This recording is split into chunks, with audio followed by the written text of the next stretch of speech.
Hello, everyone, and welcome to yet another episode of Cleaning Up and Thinking Out Loud. So, on today's episode, it's going to be very brief because I have no space on my phone, but I was just at my desk, which is still messy and still needs to be cleaned up. However, I ran into this book, which is The World's Best Poems. And for those of you who may have been following my stuff for a little bit, you know that this was actually a series that I had started where I actually got this for free from the library. It was on one of those free shelves at the Portsmouth Public Library. And so I was like, world's best poems, maybe I should be a poet. That was when I was just, once again trying to seek validation through like wealth and trying to learn ways to earn money. But this was one of the ways that I thought I could do it, by getting inspired by this, because I was like, okay, well, I'll just look at some of the world's best poems and then I'll write my own poems, because I'll be inspired by that and I'll have like an idea as to what is the standard of best poetry. And I started reading it and I looked through it and I was like, these poems are horrible. Now, they're not all 100% trash, but in my opinion, most of them are very, very not very positive. Except for there's some that come straight from the Bible. Those are cool, obviously, but a lot of them not talking about nice, godly things. A lot of them not the happiest, or a lot of them are just in general inappropriate. And so I started a series because I was like, well, I can't throw it away because it's an old book, and I'm someone who, like, it pains me to throw away like super old things. Thus this series of cleaning up my hoarding habits. But this was to somebody from her mother on Christmas in 1936. So I was like, I can't just chuck it in the trash. And so I was like, let me do something with it. And so the series I came up with was trying to sell the world's best poems for $100,000. And so I would just make a series of like reading random excerpts from here.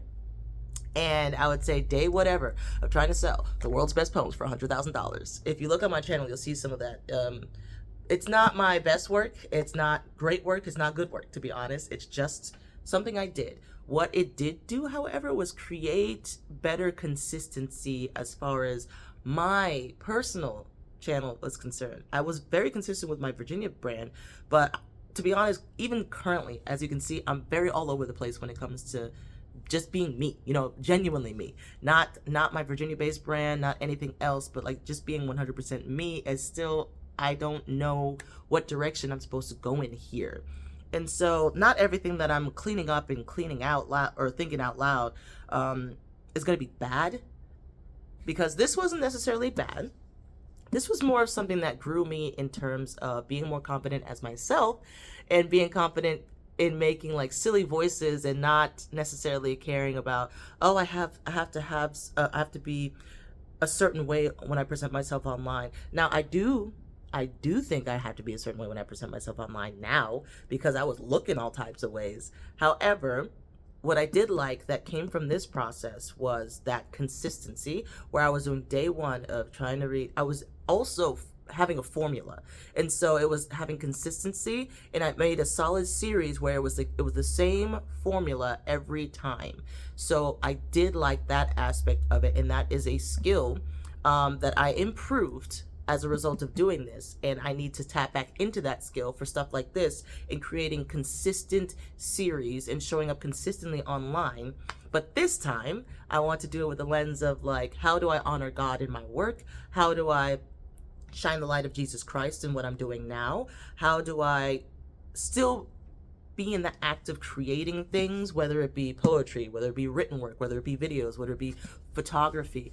How do I use that to create a consistent brand showing up online and in person behind the scenes in a way that honors God? So this wasn't something that honored God. This was more of something that built a skill.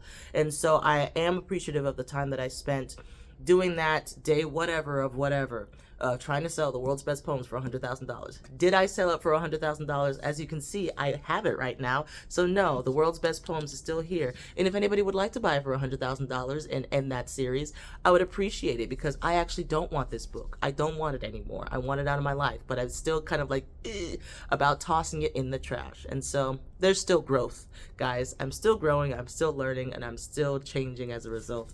I still pray to renew my mind in Christ every single day. And there's just so much growth that still needs to be done with me. So Hope you guys enjoyed this episode of Cleaning Up and Thinking Out Loud. Have a wonderful, beautiful, blessed day.